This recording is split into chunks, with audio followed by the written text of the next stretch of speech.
Bueno, vamos a continuar con, ahora sí, a lo mejor lo que muchos de nosotros conoceremos, la parte de la historia de Martín Lutero, reformadores que también surgieron también en su tiempo. Nos vamos a dar cuenta que no es el único, pero principalmente el día de ayer se celebró justamente de que él clavó las 95 tesis. Pero antes de eso, vamos a orar y les pido que por favor me acompañen a orar. Bendito Dios y Padre Celestial, gracias, Señor, por este tiempo en el que podemos seguir haciendo remembranza de la historia de tu iglesia, Señor. Una fecha importante, el día de ayer, 31 de octubre, Dios, que se celebra, Señor, el inicio de la Reforma Protestante, aunque anteriormente veíamos que eso es algo que tú ya venías trabajando por medio de tus siervos, Señor, una renovación en medio de tu iglesia, una renovación que debemos pensar que se sigue dando, Dios, el volver en cada momento de la historia y en cada lugar de este planeta, Señor, que tu pueblo en donde quiera que esté volviendo a las Escrituras y esté reevaluando la importancia de volver a las Escrituras, reevaluando lo que creen, Señor, y que si estamos viviendo conforme a tu palabra. Padre, ayúdanos a que el estudiar esto, Señor, nos desafíe a nosotros también, desear volver a la Escritura, Señor, desear que tu palabra sea predicada y que nuestro anhelo, nuestra pasión sea que otros conozcan de ti, Padre. Que sea tu Santo Espíritu el enseñador. Gracias por mis hermanos, en el nombre de Cristo Jesús. Amén. Amén. Y vamos a ir un poquito más rápido porque imagínense, es mucho periodo de tiempo. Pero inicialmente vamos a hablar acerca de Martín Lutero. Y antes habíamos dicho de que hubieron otras personas que se levantaron antes. Mencionamos a 4 en particular, pero por supuesto que hubo más personas que se levantaron contra la injusticia, contra el hecho de que la iglesia de Dios no se quisiese conformar a la palabra de Dios. Dios siempre estuvo levantando personas en distintos momentos. Pero por supuesto no se puede obviar de que hubo alguien muy representativo. Este personaje es Martín Lutero y vamos a tener que hablar del conocido reformador, que es él, aunque no es el único. Entonces, Martín Lutero nació en 1493 y murió en 1546. Nació en Eisleben y también murió ahí. De hecho, murió yendo a atender una situación entre 2 nobles, o sea, murió trabajando. De hecho, es curioso porque cuando uno ve también acerca de la historia de Juan Calvino, Calvino también murió trabajando y afectado por su salud, al igual que Lutero. Entonces eran personas que eran tan apasionadas por lo que hacían que incluso llegaron a trabajar de más a pesar de su situación de salud, ¿no? Pero bueno, él va a vivir, aunque a lo mejor no tanto tiempo, pero lo que él va a vivir va a ser de impacto para no solamente la iglesia, sino para la sociedad en general. Esto es importante recordar, que cuando nosotros vemos la historia de estos personajes, sí estamos viendo la historia de nosotros, porque nosotros somos parte de la iglesia, pero aún lo que ellos hicieron también afectó aún hasta a los no creyentes. Eso es algo que nosotros vamos a ver, la forma en la que se entendían ciertas cosas en la época, la sociedad, paradigmas que se tenían. Hablaremos un poquito de ello. Incluso en el caso de Martín Lutero vamos a hablar acerca de cómo llegó a afectar en la sociedad el tema del matrimonio, o lo que se entiende por la unión matrimonial, por las bases bajo la cual debería haber una unión. Pero bueno, llegaremos a ello. Como dijimos, nació en 1483, un 10 de noviembre, en Eisleben. Y la pregunta es, bueno, ¿quién era este personaje? ¿Siempre fue una persona apasionada por las Escrituras? La realidad es que no. Y de hecho, Martín Lutero, en una de sus frases que va a decir ya siendo un reformador conocido, es que él va a decir: soy hijo de un campesino. Mi padre, mi abuelo, mis antepasados eran todos campesinos. O sea, era algo que él entendía, que era una persona común, creció en una familia normal de campesinos. O sea, cuando digo común me refiero a que no era alguien con algún tipo de posición particular en la sociedad. Vamos a ver que no va a ser común en el sentido de lo que Dios va a hacer con él. Pero hay que entender eso. Lo que va a ser sobrenatural en él va a ser la forma en la que Dios lo va a utilizar a él. Él es uno de 8 hijos Y su padre era un hombre ambicioso y trabajador, Hans Luther. Parece que era un padre estricto que no escatimaba en disciplina para sus hijos. De hecho, así era la mayoría de los padres alemanes. Tampoco es que solamente él era así. Es interesante que el psicólogo del desarrollo, Erik Erikson, escribió en su día un famoso libro titulado Young Man Luther, que es como el Lutero joven, ¿no? Y Erikson llegó a la conclusión de que la rebelión de Lutero contra el Papa tenía su origen en el odio hacia su propio padre. Ahora vamos a ir siguiendo en cuanto a los datos de Lutero al doctor Frank James. Pero algo interesante es de que si bien, bueno, esta persona quiso vincular las cosas que Lutero vivió de niño con su rebelión posterior al líder de la Iglesia Católica Romana, como bien va a decir el historiador Roland Bainton, hay graves dificultades para psicoanalizar a los muertos. Y obviamente lo dice con mucho sarcasmo, ¿no? O sea, obviamente no es tan fácil agarrar a alguien y querer hacerle un psicoanálisis. Lo que él va a hacer no lo va a hacer simplemente por una cuestión de sus traumas, es por la misma razón que Pedro Baldo, que John Wycliffe, que Juan Huss y que muchas otras personas en la historia se levantaron.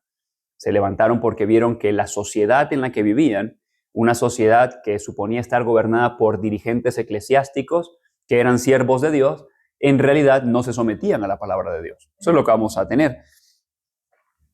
Lutero, entre 1501 y 1505, asistió a la Universidad de Erfurt. Recordemos de que su padre era una persona muy trabajadora y bueno, parte de ese trabajo, del fruto de su trabajo, lo utilizó para intentar de que por lo menos algunos de sus hijos pudieran tener una educación superior y pudiesen de esa manera también darle una mejor condición de vida a la familia.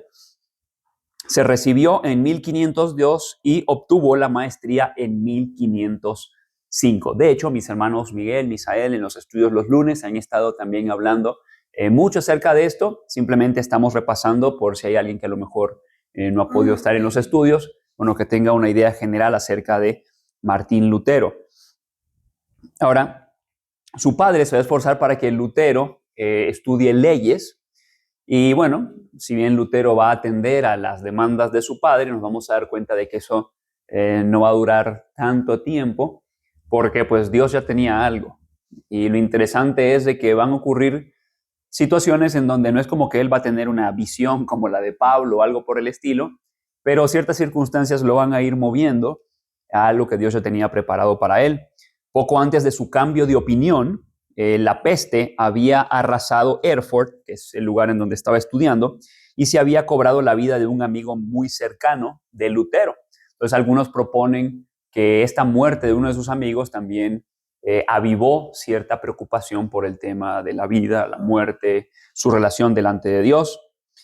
Comenzó a estudiar Derecho en obediencia a su padre, pero poco después, cuando regresaba a la Facultad de Derecho, se encontró en una repentina tormenta eléctrica, que si alguna vez han visto la película de Martín Lutero, una que salió creo que era 2006 o algo por el estilo, se van a dar cuenta que la película es como una de las formas en las que empieza la película, ¿no? Donde está en medio de una tormenta, él está en un bosque y de hecho cae un rayo cerca de él y bueno, obviamente él va a estar espantado. Él se va a encomendar a Santa Ana y bueno, va a hacer un pacto con Santa Ana, que aclarar, él todavía aquí no tiene convicciones reformadas, él todavía ni siquiera tiene acceso a entender las escrituras, a cómo lo llegó a entender.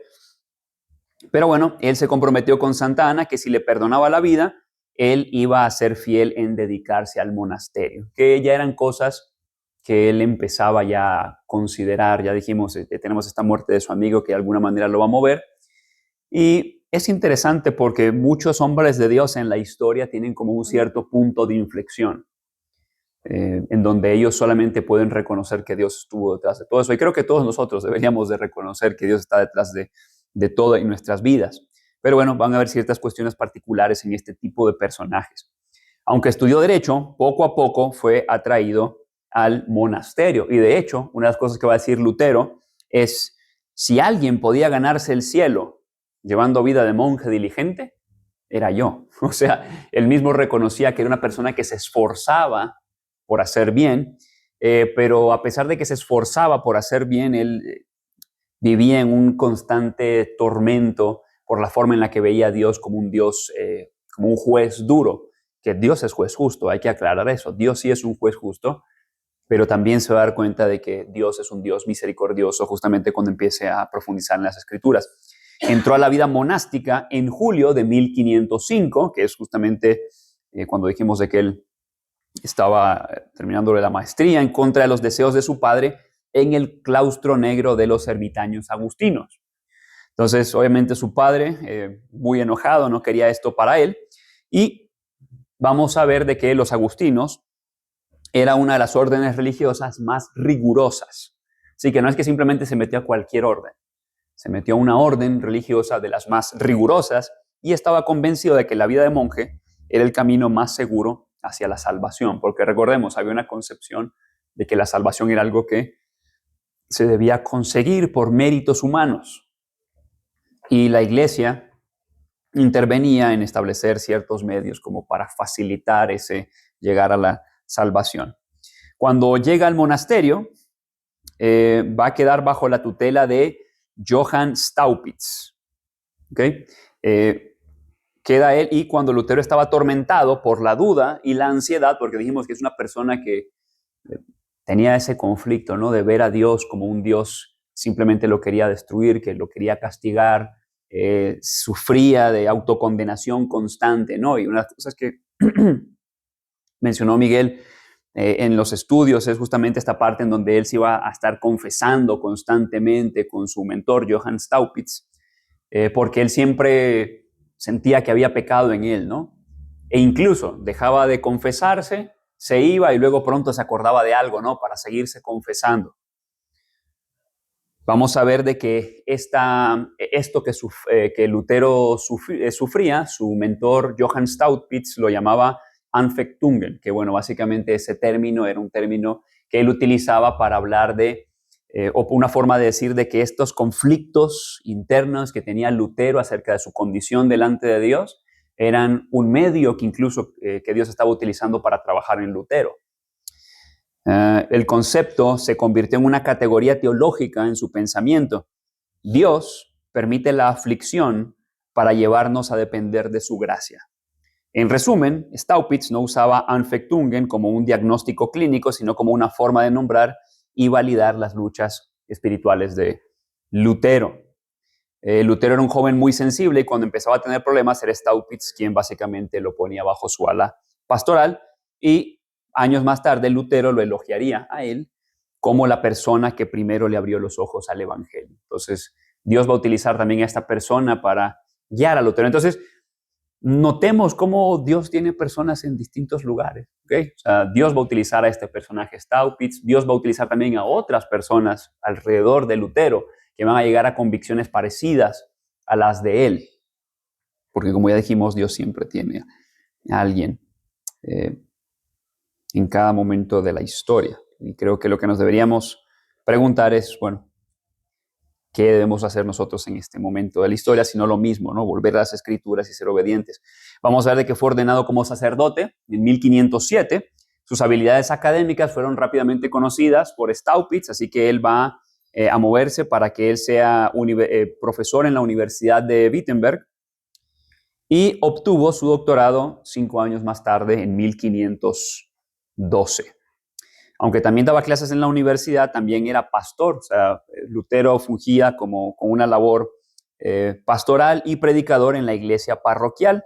El joven Lutero no solo daba conferencias, sino que solía predicar de 2 a 3 sermones a la semana. Y en la alta Edad Media, algo que hay que notar es que la labor del teólogo y del pastor no estaban desvinculadas, ¿no? Es interesante que no había una dicotomía en que está el pastor y está el teólogo, ¿no? O sea, la labor de teólogo y de pastor eran una sola misma cosa porque no se veía esa dicotomía entre la teología y la labor pastoral. Dio clases de libros de la Biblia mientras fue profesor y parece que va a ser justamente en sus estudios, en donde daba clases de libros de la Biblia, que él se va a ir convenciendo acerca de la justificación por gracia por medio de la fe. Si hay algo por lo que va a ser conocido Lutero, justamente es, bueno, hay 5 solas, ¿no? Pero un versículo que leíamos al principio, Romanos capítulo 1, verso 17, es un versículo justamente que se utiliza también para hablar de la sola fide, o solo por la fe, que es Romanos 1:17, dice, porque en el Evangelio la justicia de Dios se revela por fe y para fe, como está escrito, mas el justo por la fe vivirá. Entonces, en este versículo, Lutero va a encontrar algo de consuelo para sus propios esfuerzos espirituales. Recordemos que era una persona muy atormentada, Lutero. La justicia de Dios en este texto no se refería, como se le había enseñado, a un atributo divino, sino a la actividad divina de revestir a los pecadores con la justicia de Cristo mediante el don de la fe. Aclarar, no estamos diciendo que la justicia no sea un atributo divino, sino que en el pasaje se estaba enfatizando la obra divina justamente de declarar justo al pecador por medio de la fe, por medio de Cristo. Ahora, si bien se le conoce mucho por sola fide o por la justificación por la fe, algo que él va a defender, hay que también reconocer que esto fue algo que fue su comprensión acerca de esta doctrina fue un proceso en su vida. De hecho, antes de 1535, Lutero no hacía distinción entre justificación y santificación. De hecho, era algo que a él se le cuestionaba, que no hiciese esa distinción, y de hecho va a ser gracias a la influencia de uno de sus amigos teólogos que él va a refinar esta distinción entre santificación y justificación. Dice, fue al parecer Felipe Melanchthon el principal responsable de que Lutero empezara a hacer dicha distinción entre una cosa y la otra. Entonces, cuando vayamos a lo que ocurre en 1517, no se trata de que Lutero ya tenía armada toda su teología. Vamos a darnos cuenta, de hecho, vamos a ver algunas de las tesis, de que había algunas cosas con las cuales Lutero seguía en conformidad con la Iglesia Católica Romana. Pero lo que vamos a ver en Lutero es que él va a empezar a cuestionarse lo que siempre se le había enseñado al ir a las Escrituras y de que eso va a ser algo que va a seguir haciendo por el resto de su vida. O sea, él va a seguir profundizando en lo que él cree y tratando de conformarse cada vez más y más a la palabra de Dios y otras cosas que vamos a ver en las cuales pues él no necesariamente se dejó guiar a lo mejor. Vamos a ver algunos detalles a lo mejor negativos y yo creo que esto nos debe recordar que juzgar la historia es algo complicado, ¿okay? Por las situaciones también de la época. Pero bueno, vamos a darnos cuenta de que esto es la sola fide, es algo que va a ir él desarrollando o precisando, refinando a lo largo de su vida. Y cuando hablamos, por ejemplo, de la teología reformada, si hay un núcleo irreductible que caracteriza a la doctrina protestante es la justicia imputada de Cristo para perdón de pecados. Porque cuando se habla de la doctrina reformada o de las enseñanzas de la Reforma, nos vamos a dar cuenta que en realidad tuvieron distintos grupos, ¿okay? Y no todos estuvieron de acuerdo unos con otros.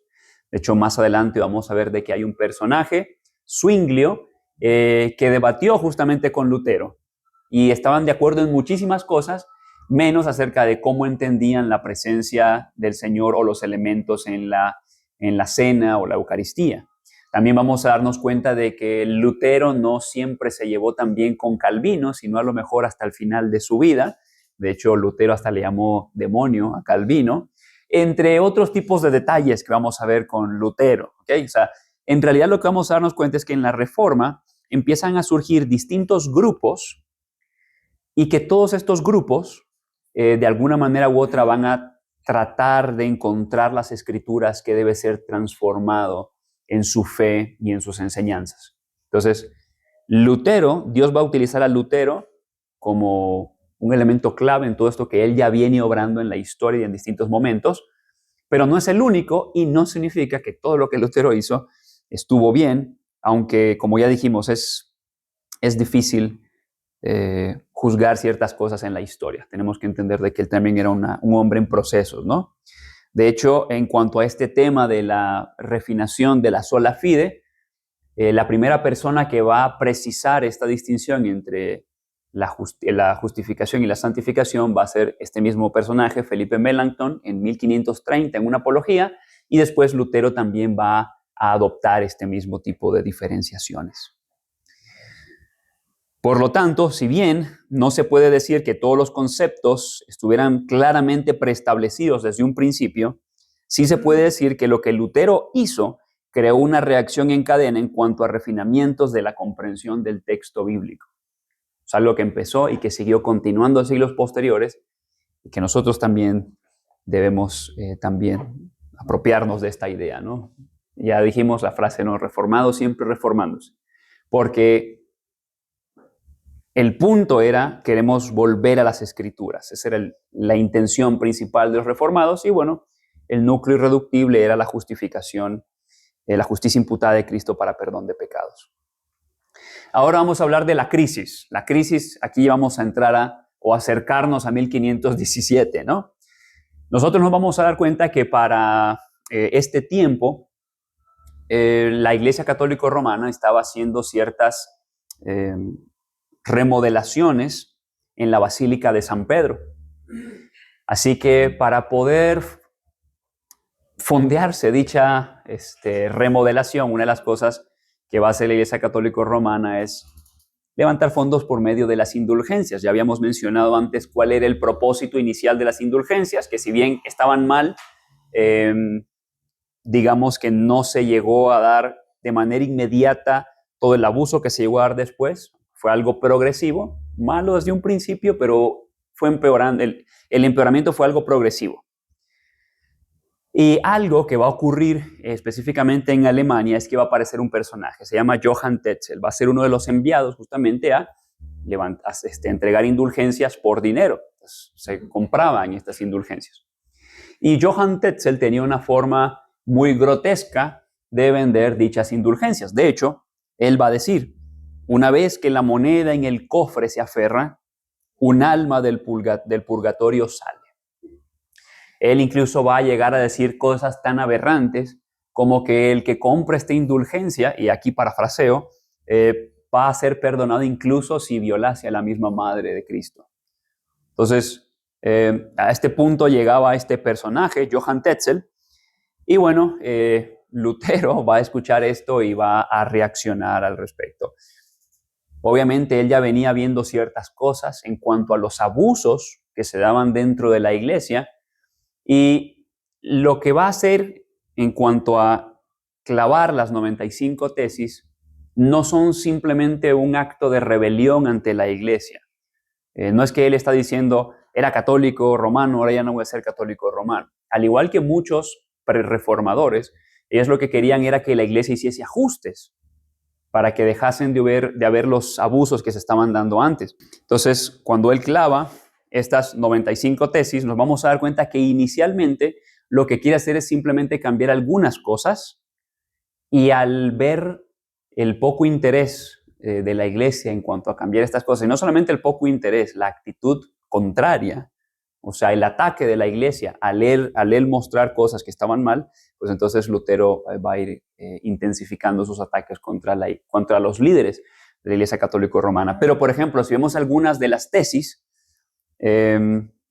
nos daríamos cuenta que él todavía no ha dejado de pensar totalmente como católico romano. Por ejemplo, si vemos la tesis número 42, dice, debe enseñarse a los cristianos que no es la intención del Papa en manera alguna que la compra de indulgencias se compare con las obras de misericordia. O sea, que incluso el utilizar el dinero para hacer misericordia vale más que las propias indulgencias. Pero notemos, él no está eliminando en su totalidad el concepto de indulgencia. Él está luchando contra el abuso que se está dando de la indulgencia y cómo se le está sacando el dinero a la gente para fondear cosas de la Iglesia Católica Romana. La tesis 43, por ejemplo, dice, hay que instruir a los cristianos que aquel que socorre al pobre o ayuda al indigente realiza una obra mayor que si comprase indulgencias. Una vez más, el hacer misericordia, el ayudar a los demás, que es algo que está en las Escrituras también. La tesis 44 dice, porque la caridad crece por la obra de caridad y el hombre llega a ser mejor. Notemos, él no está eliminando todavía ciertos conceptos. Dice, en cambio, no le es por las indulgencias, sino a lo más liberado de la pena. O la tesis 45 que dice, debe enseñarse a los cristianos que el que ve a un indigente y sin prestarle atención da su dinero para comprar indulgencias, lo que obtiene en verdad no son las indulgencias papales, sino la indignación de Dios. O sea, notemos cómo en mucho de lo que él está haciendo es más bien abogar por el pobre, por el necesitado, que era aquellos a quienes estaba saqueando con las indulgencias. Y de manera progresiva, lo que vamos a ver que Lutero hace es pues ir atacando más férreamente a los líderes de la Iglesia Católica Romana. Alguien desconocido, ahora estas 95 tesis fueron escritas en latín, ¿okay? Así que en realidad él lo que estaba buscando era un debate. ¿Quiénes eran los que podían leer latín? Los teólogos. Así que él pone estas 95 tesis para ser discutidas con los teólogos. Él está siendo un teólogo católico responsable. O sea, hay algo que yo veo que no está bien. Bueno, como teólogo, ¿qué tengo que hacer? Invitar al debate para que entonces vayamos a las Escrituras y nos convenzamos. ¿Por qué? Por las Escrituras. Entonces, en realidad, él está instando al debate, pero algo que va a ocurrir, que todavía no, o sea, no se sabe en realidad quién lo hizo, pero alguien desconocido tomó el texto de Lutero en latín, lo tradujo al alemán y lo distribuyó. Ahora, hay que también mencionar la importancia de la imprenta de Gutenberg. Sí, es así, ¿verdad? Imprenta de Gutenberg. Sí, la importancia de la imprenta para este entonces, porque parte del hecho de que los textos de Lutero se hubieran podido distribuir y propagar con tanta rapidez fue gracias a la invención de la imprenta. Y una vez más, yo creo que por lo menos a mí se me hace padrísimo pensar en todas esas cosas que Dios está moviendo en la historia para que al final se cumplan sus propósitos. Así que no deberíamos de ver la historia simplemente con ojos de casualidad, sino ver al Dios que gobierna sobre su planeta y sobre su creación y cómo Él obra en cada una de las cosas. Cosas que a lo mejor uno no le vería tanta importancia, pero que en realidad es Dios obrando para cosas que Él tiene preparadas, ¿no? El Papa León X se enteró de las tesis de Lutero e inicialmente concluyó que Lutero era simplemente un monje borracho que pronto cambiaría de opinión una vez que estuviera sobrio. A mí se me hace esto curioso, porque en muchos lugares hoy en día sigue habiendo esta actitud. ¿Okay? Cuando a alguien se le cuestiona con la Escritura y la respuesta no es con la Escritura, sino con un menospreciamiento del señalamiento que se hace. ¿Existe en la iglesia actual todavía actitudes de ese tipo? Cuando en realidad hay un cuestionamiento con las Escrituras y en vez de decir, bueno, vamos a agarrar las Escrituras y vamos a ver si verdaderamente nos estamos conformando a las Escrituras, es como que la respuesta simplemente es un menospreciamiento del señalamiento que se está haciendo de manera escritural. Ni siquiera hay una preocupación por ir a la Escritura. Por eso la importancia de ver de que esto sigue siendo importante hoy en día, ¿no? El hecho de que como iglesia nuestro interés debe seguir siendo volver a las Escrituras y ver si estamos siendo conformados a ellas. Entonces, la actitud de la iglesia del Papa León X en realidad no es muy distinta a muchos líderes en la iglesia hoy en día, y creo que también nosotros debemos preguntarnos, incluso en la práctica diaria, cuando viene mi hermano y mi hermano me señala algo a mí, oye Richard, es que veo que esto está mal, y veo que mi hermano me señala con las Escrituras, y vemos el texto y se evidencia mi culpabilidad. La pregunta es, ¿estoy dispuesto a ser conformado más a las Escrituras, a obedecer a Dios? Es algo que nosotros también deberíamos ver hacia nosotros mismos, ¿no? Entonces, León X, envió una serie de emisarios en un esfuerzo por resolver el problema alemán. Que notemos, una vez más, el problema no se va a resolver viendo si la Escritura dice o no dice. Este es un borracho que sabe, ¿no? Cabe señalar que Lutero no vio inicialmente la controversia sobre las indulgencias como un desafío a la autoridad papal, ¿okay? Él no está rompiendo con la iglesia. Él está actuando como un teólogo responsable al traer el tema a la mesa, sino simplemente como una disputa académica. Solo más tarde Lutero se dio cuenta de que las indulgencias eran en efecto un síntoma del asunto mucho más profundo de la autoridad papal. Eh, Nunca la iglesia debió llegar a ser lo que llegó a ser en cuanto a eh, centralización del poder. De hecho, incluso cuando nosotros vemos en el Nuevo Testamento, las mismas autoridades que Dios pone no tienen el poder centralizado. Por eso el mismo Pedro va a decir a su audiencia en su epístola, yo anciano junto con ustedes, ¿no? La parte de la pluralidad. En 1519 se va a dar un debate entre Lutero y Johann Eck, quien también, ahí dice buscó, perdón, es buscó, buscó debatir con Andreas von Karlstadt. ¿Okay? Este era un amigo de Lutero. Sé que viene un enviado del Papa, ese enviado del Papa quiere debatir, pero nos vamos a dar cuenta que la forma de debatir de este Johann Eck, otro Johann, antes era Johann Tetzel, ahora tenemos a Johann Eck, y luego vamos a tener a Johann Ecken, así que puro Johann. Pero bueno, este personaje, lo interesante es de que no va a buscar meramente discutir con las escrituras, sino de que una de las cosas que va a hacer en el debate es más bien querer hacer caer al Lutero con puros artilugios de palabras, notemos, ¿no? Eck acusó a Lutero de la herejía bohemia, esto tiene que ver con una cuestión de lo que ocurrió antes, por lo que Jan Hus había sido quemado en la hoguera, un prerreformador. Inicialmente, Lutero rechazó la asociación con Jan Hus, o Juan Hus, pero luego se retractó diciendo, entre los artículos de Juan Hus, encuentro muchos que son claramente cristianos y evangélicos. O sea, Lutero llegó a las conclusiones, o a muchas de las conclusiones que también habían llegado prerreformadores. No es que él es el primero en llegar a esas conclusiones. Diciendo, pero luego se retractó, bueno, perdón, esto ya lo leímos, a los ojos de los que estaban en el debate, cuando Lutero dice esto, esto sonó horroroso. El duque de Jorge de Sajonia dijo que esto era en efecto simpatía por el diablo.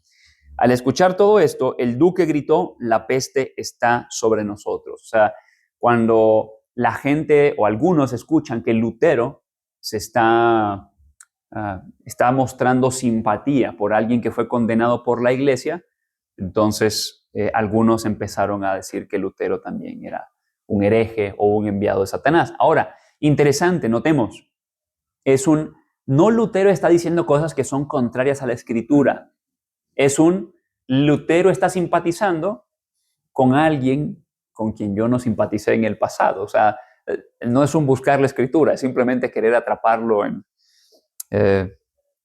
en polémica, tristemente. Y hoy en día a veces se sigue haciendo de la misma manera. En julio de ese mismo año, el 7 de julio de hecho, en el debate con Lutero, Lutero argumentó que los concilios eclesiásticos podían cometer errores teológicos. Eck va a tomar esto que va a decir Lutero y una vez más, no es la escritura dice esto, él se está revelando con nosotros. Miren todos ustedes, Lutero no está de acuerdo con nosotros. Por eso va a decir Johann Eck, si cree que un concilio legítimamente convocado se ha equivocado y puede equivocarse, sea entonces para mí como un gentil y un publicano. No tengo que explicar más lo que es un hereje. Que básicamente un hereje no está de acuerdo conmigo, así que es un hereje. No está diciendo algo conforme a las escrituras. A raíz de este debate nos vamos a dar cuenta que entonces ahora Lutero va a empezar a ser más reacio en su ataque y en 1520 se dará el rompimiento de Lutero con Roma por medio de 4 libros. Entonces, él va a hacer 4 obras y en cada una de esas obras él va a atacar cierto tipo de prácticas de la Iglesia Católica Romana. El primer libro va a ser sobre el papado de Roma, así se llama la obra. El segundo libro, ahí mismo en 1520, se va a llamar A la nobleza cristiana. Vamos a corregir aquí porque si no se ve mal. De nación alemana. Y el tercer libro se va a llamar La cautividad babilónica de la iglesia. Imaginen estos títulos así provocativos, ¿no? Ahora, en este tercer libro de 1520 se tituló así, y su ataque penetra hasta el corazón mismo de la iglesia romana, es decir, su sistema sacramental. Para Lutero, el papado era una Babilonia lujuriosa, como él dice, que había abusado maliciosamente de los sacramentos como medio para mantener cautiva a la iglesia. se reserva su desafío más serio con respecto a la Eucaristía y el retiro del cáliz. Entonces, bueno, él ahí va a atacar justamente cómo por medio de los sacramentos la iglesia abusa de los laicos, o sea, de las personas en general, y que básicamente utiliza ese medio para alejarlos de la salvación de Dios. Y de hecho, al escribir este tercer libro, Lutero va a decir sarcásticamente: oigo decir que se están preparando nuevas bulas y maldiciones papales contra mí, en las que se me insta a retractarme o a ser declarado hereje. O sea, si no te retractas, eres un hereje. Que en realidad ya se le había dicho así. Si esto es cierto, entonces deseo que este pequeño libro sea parte de mi futura retractación. Como diciendo, si verdaderamente me van a agarrar para que yo me retracte, incluyan esta obra que acabo de escribir para obligarme a retractar, ¿no? Así que Lutero es bien provocativo, ¿no? Y bueno, en el cuarto libro se va a llamar La libertad cristiana y obviamente va a seguir condenando abusos de la iglesia y va a hablar de los derechos que hay del cristiano. Lutero va a decir, por la fe, en este último libro, una de las cosas interesantes que él va a hacer, algunos proponen que es su mejor libro aquí, dice, por la fe, el cristiano se eleva más allá de sí mismo hasta Dios. Por el amor, desciende por debajo de sí mismo hasta el prójimo. Y habla justamente del amor y de la fe como fundamentos o pilares dentro del cristianismo. Y esto es lo que va a provocar lo que va a ocurrir después en 1521. En 1521, Lutero va a ser llevado a comparecer ante los dirigentes de Alemania, pero también ante dirigentes de la Iglesia Católica Romana, porque lo van a amenazar de muerte. Y es ahí donde Lutero se va a enfrentar a Carlos V. Sí, ese es Carlos V. O bueno, es una imagen del chocolate Carlos V, pero está basado en él, ¿no? Carlos V de Alemania también va a ser Carlos I de España, ¿ok? Él va a gobernar sobre Alemania, pero también sobre España. De hecho, cuando se está dando la conquista de América, él es el dirigente de España, ¿ok? Ese es un dato a tener en consideración. Al mismo tiempo que se están dando los eventos que vemos aquí de avances en la Reforma Protestante, de este lado del mundo se estaban dando conquistas y otro tipo de cosas. Así que esto nos ayuda a hacernos una idea de cómo a nivel teológico también nosotros, ciertas cosas nos llegaron después, digámoslo así, ¿no? Por eso la importancia también de que sigamos avanzando en nuestra fe. Entonces, Carlos V de Alemania es el mismo Carlos I de España, por una cuestión familiar ahí. Él es heredero al trono de ambos lugares. Y bueno, Lutero va a comparecer ante él y ante otros dirigentes. El fiscal imperial se llamaba Johann Ecken, es el otro Johann que también dijimos que aparece en la historia.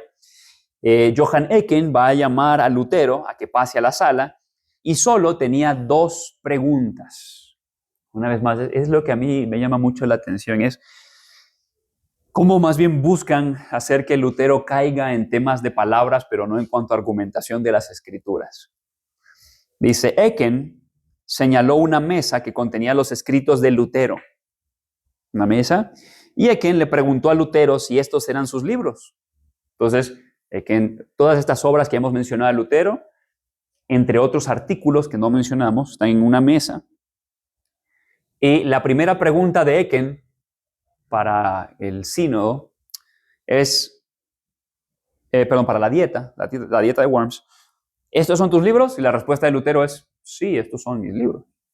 Y la segunda pregunta es, ¿te retractas? No es oye, vamos a debatir de las Escrituras. Esto está mal, así que tienes que retractarte. No hay más opción en este debate. Ahora, ese Lutero que antes respondía con tanta severidad y fuerza, nos vamos a dar cuenta que en este momento empieza a vacilar, ¿okay? Entonces, Lutero no es alguien que simplemente está yendo hacia el frente todo el tiempo, nunca siente temor, nunca siente miedo. Es una persona que sí, Dios lo va a ocupar, pero también tiene sus temores y sus debilidades. Entonces, Lutero en ese temor va a pedirle al emperador, Carlos V o Carlos I de España, más tiempo para considerar su respuesta. El emperador le va a dar 24 horas a lo cual él va a poder pasar tiempo meditando y también platicando con algunos de sus colegas, amigos, los cuales también le van a instar. Y vamos a darnos cuenta de que en ese tiempo de 24 horas que se le es dado, él va a confirmar sus convicciones. Y es ahí donde vamos a ver que va a dar una respuesta bastante fuerte, bastante interesante. Y él va a decir en latín, bueno, va a decir de la siguiente manera, antes de hablar en latín, perdón. Dice, cuando se le volvieron a mostrar sus libros y le vuelven a preguntar, ¿te retractas de esto que has escrito? Y dice, estos escritos devocionales son edificantes para muchos, así que no creo que se quieran deshacer de ellos. En segundo lugar, dijo, hay algunos escritos aquí que hablan contra la corrupción del Papa, y renunciar a ellos equivaldría a afirmar la maldad, y no puedo hacerlo. El tercer grupo, la tercera categoría que hay aquí de mis escritos, algunas son obras en donde a lo mejor hablé con mucha dureza o aspereza, pero él afirmó que la maldad tenía que ser tratada con esa dureza, porque eso es interesante, ¿no? Es como que él dijo, ay, sí, no, hablé muy feo, ¿no? Si algo está mal, vamos a denunciarla como debe ser denunciado. Y luego va a decir, así que, bueno, él simplemente esa respuesta, los que están oyendo consideran de que su respuesta es un poco ambigua, así que le vuelven a decir, te retractas, a lo cual vamos a tener sus famosas palabras en latín, que dice, a menos que me convenza el testimonio de las Escrituras o la razón clara, pues no confío ni en el Papa ni en sus concilios solamente, pues es bien sabido que a menudo han errado y se han contradicho. Estoy obligado por las Escrituras que he citado y por mi conciencia soy cautivo de la palabra de Dios. No puedo ni quiero retractarme de nada, ya que no es seguro ni prudente ir contra la conciencia. Y después de haber dicho esto en latín, para los que podían hablar latín, ahora sí va a decir en alemán, aquí estoy, no puedo hacer otra cosa, que Dios me ayude. Después de estas palabras nos vamos a dar cuenta de que se va a desatar un alboroto y obviamente hay mucho más que contar en la historia en cuanto a detalles, pero resumiendo el asunto, vamos a ver que Lutero es condenado. Al día siguiente se van a reunir para tomar una decisión en cuanto a la respuesta de Lutero. Van a condenarlo y el príncipe Federico, que obviamente era el dirigente de Lutero, alguien que incluso apoyó mucho a Lutero. No hay mucha claridad en cuanto a la relación que había entre ellos. Parece que incluso no tenían mucha relación o casi ninguna, pero Federico defendió a Lutero, pero bueno, esta defensa no sirvió para quitar sobre él su condena, así que Federico tenía preparado una forma de salvar a Lutero. Lo van a raptar, básicamente, va a ser secuestrado y llevado al castillo de Warburg. Entonces lo van a tener ahí, como que si fuese una persona que se lo robaron. La gente no sabe que fue algo planeado. Y Lutero lo que va a hacer es dejarse crecer el pelo para no ser tan conocido. Y desde ese lugar, desde ahí va a escribir la traducción del Nuevo Testamento al alemán. Notemos que es una característica propia, no solamente del reformador Lutero, sino que es algo que vimos también en los prerreformadores, que es que la escritura esté disponible en el lenguaje común para ellos y para la gente. Es algo por lo que luchó la reforma, la accesibilidad a las escrituras. Y es curioso, hace poquito, un amigo, no voy a decir nombres, pero un amigo envió una foto a un grupo que tenemos, una foto de una iglesia católico-romana. Y en la foto justamente estaban invitando a personas a ir a estudios bíblicos. ¿Okay? La iglesia católico-romana está empezando a preocuparse un poquito más por el estudio bíblico de las personas. Y como en muchas iglesias protestantes, más bien a veces el atractivo, e incluso el atractivo para los jóvenes, es oigan, ya hay menos estudios bíblicos, no se preocupen, vengan, ¿no? Es como tan contrastante que por lo que luchó la iglesia protestante, ahora resulta de que es el impedimento para que más personas se acerquen a la iglesia y busquen de Dios. Pero bueno, es algo curioso, contradictorio, y la verdad muy triste y lamentable. Pero bueno, vamos a darnos cuenta de que Lutero va a trabajar en la traducción del Nuevo Testamento al alemán. También va a escribir muchos textos en contra de Roma, en contra de los abusos, en contra de las cosas que están mal.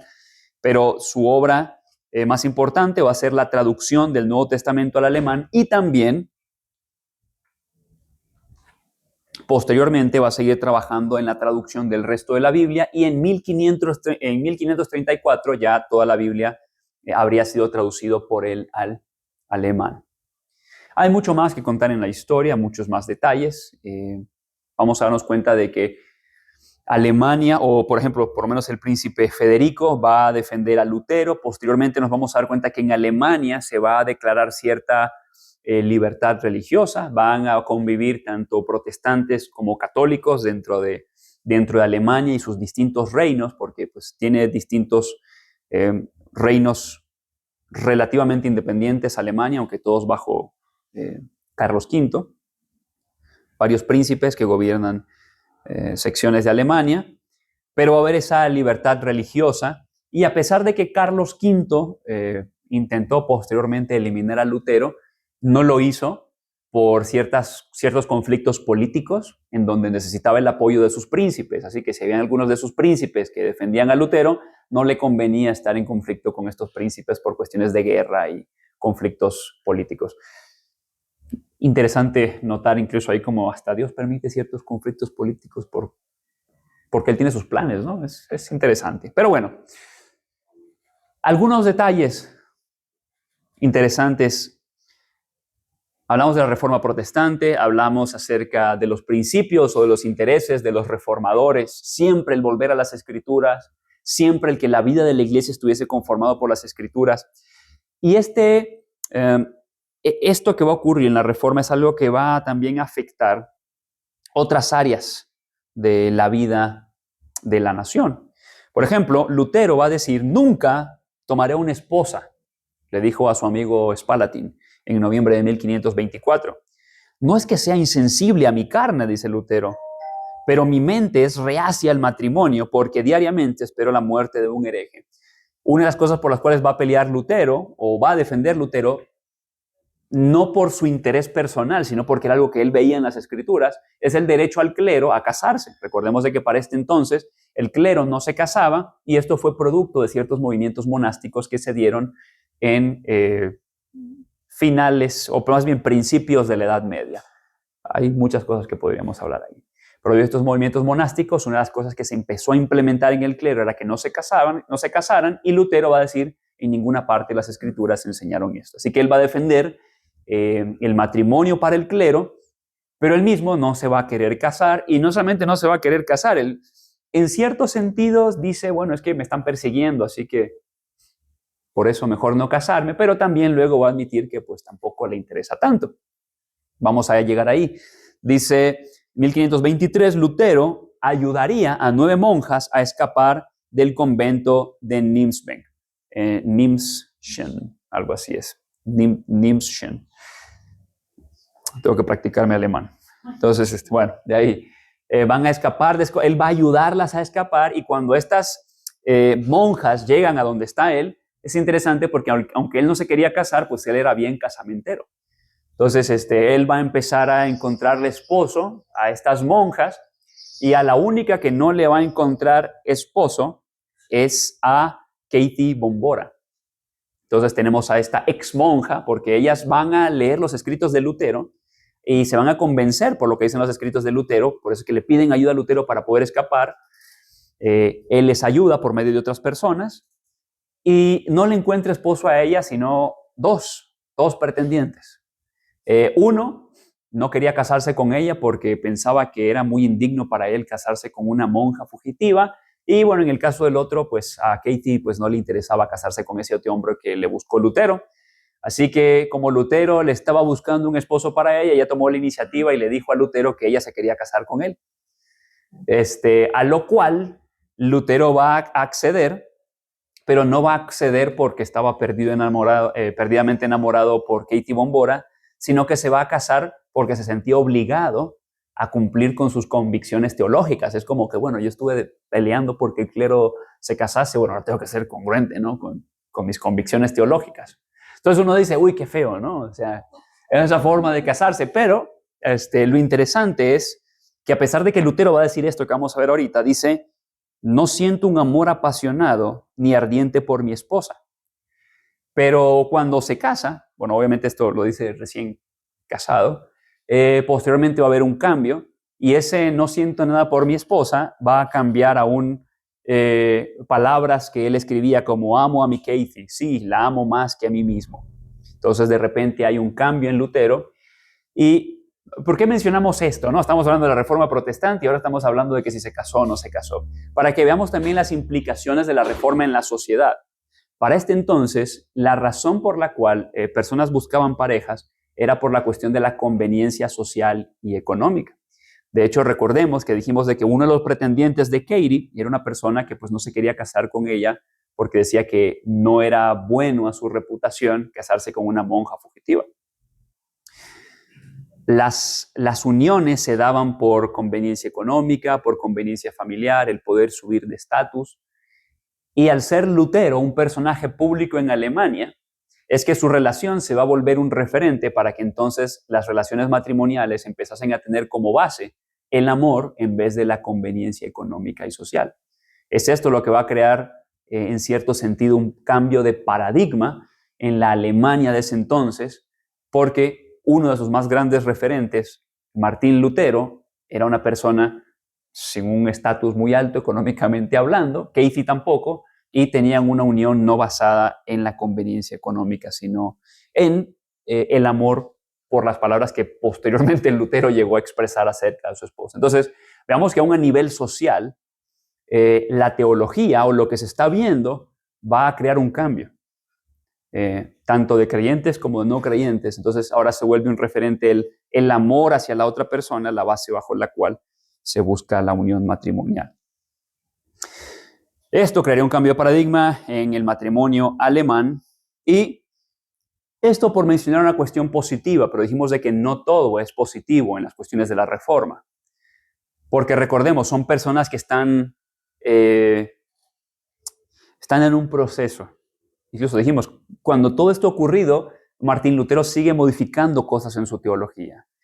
Y parte de las cuestiones oscuras dentro de la reforma es que nos vamos a dar cuenta que aquellos que pelearon por los abusos de la iglesia o por la intolerancia de la iglesia católica romana, luego ellos también llegaron a ser en cierta medida también intolerantes. Así que la historia también nos muestra un espejo en donde podemos vernos y decir, cuidado, porque yo también puedo convertirme en aquello a lo cual juré destruir, ¿no?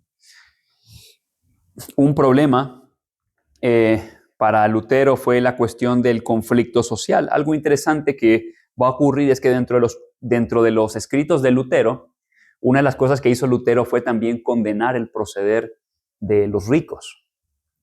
Y esto no hizo más que exacerbar el resentimiento que había de los campesinos a las clases sociales más altas. Así que Lutero, sin quererlo, en realidad alimentó los resentimientos para que posteriormente se dieran lo que se conoció como las guerras campesinas entre 1524 y 1525. Entonces, obviamente, él no estaba buscando una guerra, pero algunos, al tener a Lutero como referente, es como que, miren, Lutero está hablando en contra de los abusos de los más ricos. Y algunos utilizaron esto como excusa para tomar armas e ir a pelear contra los ricos. Al principio se opuso Lutero a las guerras entre campesinos y terratenientes en su obra Exhortación a la Paz. Pero al ver que los campesinos empezaron a destruir todo, animó a los terratenientes a tomar las armas contra los campesinos. Así que Lutero era alguien que también cuando se veía frustrado, y esto es interesante porque vamos a ver esto también en otro caso, cuando se veía frustrado porque no se atendía a sus exhortaciones, él mismo ardía en ira para ir en contra de aquellos que no atendían. Que de hecho eso era algo que era característico ¿de quién? Del papado.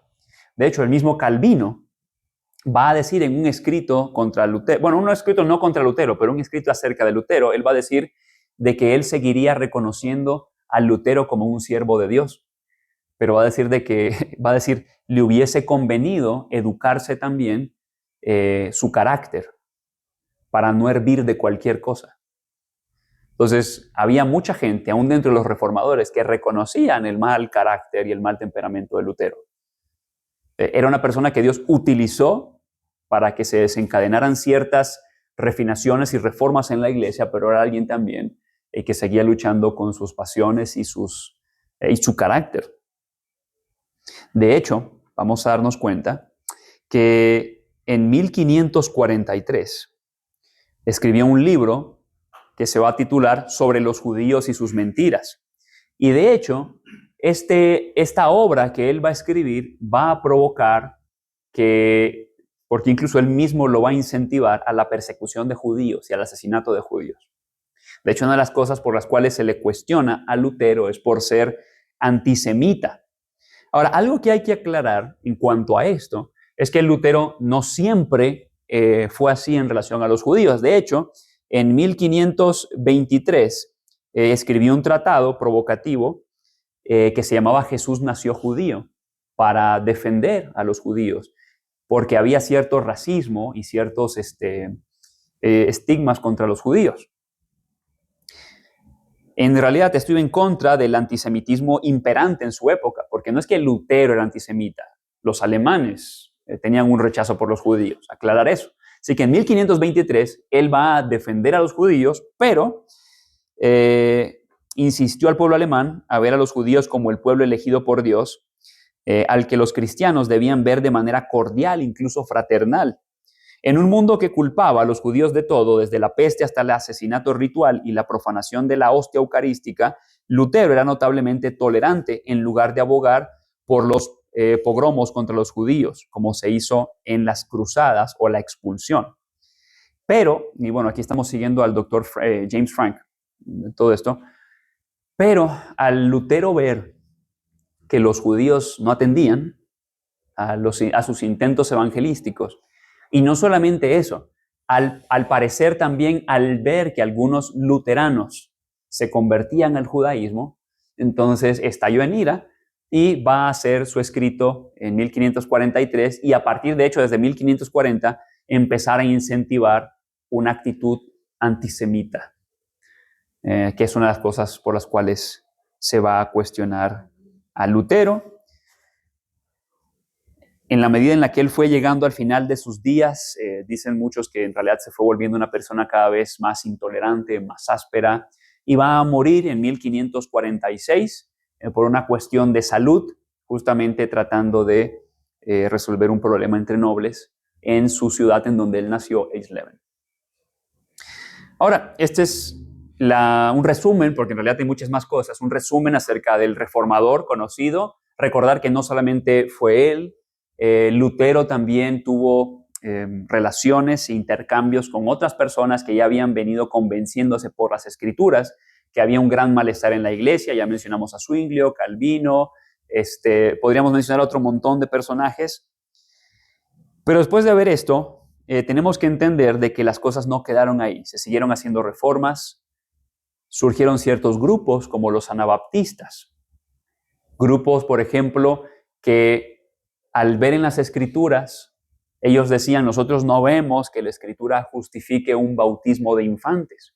Y decían que el bautismo no se podía dar o no se debía dar sin que hubiese primeramente una manifestación de arrepentimiento, manifestación que los infantes no podían dar. Van a surgir distintos grupos de anabaptistas. Es importante mencionar de que hubieron grupos que se identificaron con el anabaptismo, pero que eran grupos radicales y con ideas extrañas. De hecho, uno que Thomas Müntzer se declaraba como un enviado de Dios que recibía revelación de Dios y más bien provocó una masacre también de campesinos. Otros anabaptistas que eran, por ejemplo, pacifistas y no querían violencia y guerra, en contraste con algunos protestantes.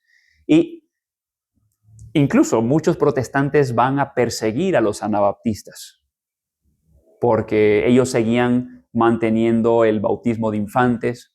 Algunos anabaptistas incluso condenaban la unión entre la iglesia y el Estado.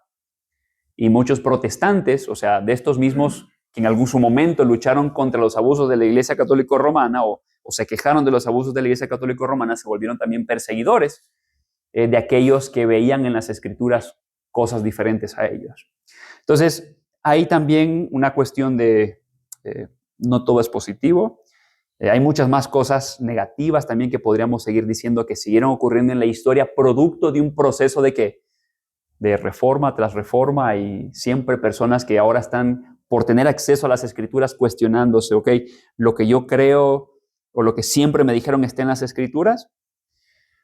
Algo que es importante mencionar es que cuando llegamos al siglo XVI, ya se habían dado muchas guerras, siglo XVII también se habían dado muchas guerras producto de conflictos políticos y religiosos, y mucha gente empezó a tener cierto hartazgo por la iglesia, si bien seguían teniendo un sentido de espiritualidad, y eso es lo que en cierto sentido va a estimular ciertos movimientos liberales y racionalistas en los siglos subsiguientes. De hecho, en el siglo XV y en el siglo XVI tenemos el Renacimiento, o sea, cuando se está dando la Reforma, se da el Renacimiento, y siglos posteriores, XVII y XVIII, va a empezar lo que se conoce como el racionalismo, en donde se va a exaltar la razón por encima de la fe.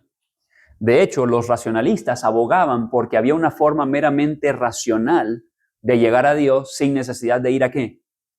A la Biblia, a las Escrituras. De hecho, esto va a de alguna manera provocar que surjan también personas que tengan que volver ¿a qué? A las Escrituras también, porque mientras había un grupo de personas que decían, no, sí se puede llegar a Dios y existe tal cosa como Dios, pero se debe llegar a Dios por medio de la razón, no por medio de la Escritura.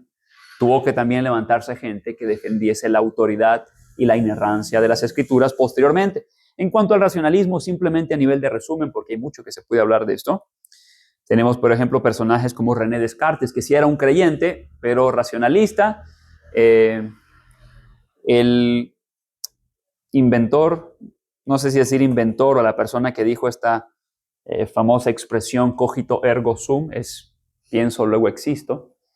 Y es muy interesante este personaje. Posteriormente vamos a ver racionalistas y empiristas como Baruch Spinoza, una persona, un judío, de hecho, que también va a ir en contra de la comunidad judía en el sentido de que se puede llegar a Dios por medio de un mero razonamiento, no por medio de las Escrituras. Gottfried Leibniz, Gotthold Lessing, John Locke, Samuel Clarke. En el siglo XVIII vamos a ver un gran grupo de personas deístas. Los deístas defendían el uso de la razón y la observación como medio para comprender el mundo, y que dicha razón es suficiente para crear una religión o para llegar a Dios, por la mera razón y no por una revelación particular de Dios. Dentro del racionalismo también tenemos el romanticismo, que el romanticismo fue una respuesta al racionalismo. El romanticismo surge como una respuesta al racionalismo, donde el énfasis viene a ser los sentimientos y la experiencia personal del hombre. Esto es, de que hay una distinción entre la razón y se va a poner la fe más bien como una experiencia subjetiva con Dios. O sea, que la persona o el punto en donde la persona tiene fe es en su experiencia subjetiva con Dios. No hay algo objetivo que nos lleve a la deidad. Simplemente es la cuestión subjetiva. Ahora, algo importante de estos movimientos es que si bien vemos personas que que creen en tal cosa como una deidad, el medio para conocer lo que Dios quiere en realidad, o la autoridad para conocer lo que Dios quiere en realidad, son ¿qué? Ellos mismos, porque es mi razón o lo que yo considero como mi experiencia para entonces entender a Dios. Dentro de estos personajes tenemos a Jean-Jacques Rousseau, Immanuel Kant. Immanuel Kant va a decir, separó la razón de la fe independientemente del trasfondo protestante o católico. Solo lo que podía ser aprendido por medio de la razón o el método científico debería ser calificado como conocimiento. Kant enfatizó un moralismo deísta, en donde la moral era algo que el hombre debía definir por su razón y no por medio de una revelación. Así que que creen, mis amados hermanos, que se debió seguir desarrollando siglos posteriores a la Reforma. La iglesia tenía que seguir volviendo ¿a dónde? A la Escritura, en medio de un mundo en donde había personas que decían, no, se puede llegar a Dios, pero no por medio de la Escritura. Negó la caída y la interpretó como una figuración de cómo todos los hombres fallan moralmente. Para Kant no se nacía de nuevo, sino que la voluntad humana debía reorientarse para la búsqueda del deber moral. Para Kant, Jesús es el arquetipo de la buena voluntad moral, no el hijo ontológico de Dios. O sea, lo que nosotros tenemos en la Biblia simplemente es la historia de una persona que es un buen ejemplo, pero no hay tal cosa como el Hijo de Dios. Entonces, notemos cómo no se quita a Dios de la ecuación, ya que muchas de estas personas decían que era racional pensar en tal cosa como un Dios, pero que no debía de entenderse a la luz de las Escrituras. Para Kant, la obra de Cristo no es un sacrificio sustitutivo. El pecado al ser personal debía ser expiado por cada quien, algo contrario a lo que luchó por lo que luchó la Reforma, ¿no? Y así podemos seguir mencionando personajes liberales, Friedrich Schleiermacher, Albert Ritschl. Podemos mencionar, por ejemplo, a Wilhelm Hermann, Adolf von Harnack, teólogos liberales. Y bueno, el racionalismo como algo que la iglesia también, o más bien como algo que desafió a la iglesia, de hecho en el siglo XX y siglo XXI otra vez a cuestionarse sus convicciones y volver a las Escrituras. Y de hecho, eso de lo que estamos hablando no es algo tan alejado. De hecho, siglo pasado hubo este debate acerca del Jesús histórico, si Jesús verdaderamente fue una persona, un personaje histórico, si verdaderamente fue hijo de Dios, y bueno, la negación de que fue hijo de Dios, porque había un rechazo a la sobrenaturalidad de las Escrituras o en general a lo sobrenatural. Y bueno, más adelante sigue habiendo una búsqueda por el Jesús histórico que desafió a la iglesia a defender sus convicciones. Después de haber visto todo esto, porque ya lo último, podríamos seguir hablando de más historia y más historia. Hoy en día la iglesia sigue teniendo desafíos. Hoy en día la iglesia sigue teniendo que volver a la Escritura. Siglo XVIII, siglo XIX, siglo XX, la iglesia tuvo el desafío de personas que rechazaban lo sobrenatural, que rechazaban la Biblia como palabra de Dios. Hoy en día seguimos en ese mundo, un mundo que rechaza la sobrenaturalidad y la Biblia como palabra de Dios. Pero lo más difícil es que uno pueda entender de que el mundo tenga este rechazo. Pero lo difícil es ver cuando en lo que supone ser el templo de Dios, la iglesia, a veces sí hay un rechazo que no debería haber por regirse a las Escrituras y por buscar incesantemente en las Escrituras seguir siendo conformado a ellas. Entonces, como cristianos del siglo XXI, tenemos nosotros también como iglesia ese desafío, a ser ejemplo, a ser luz, y van a haber desafíos.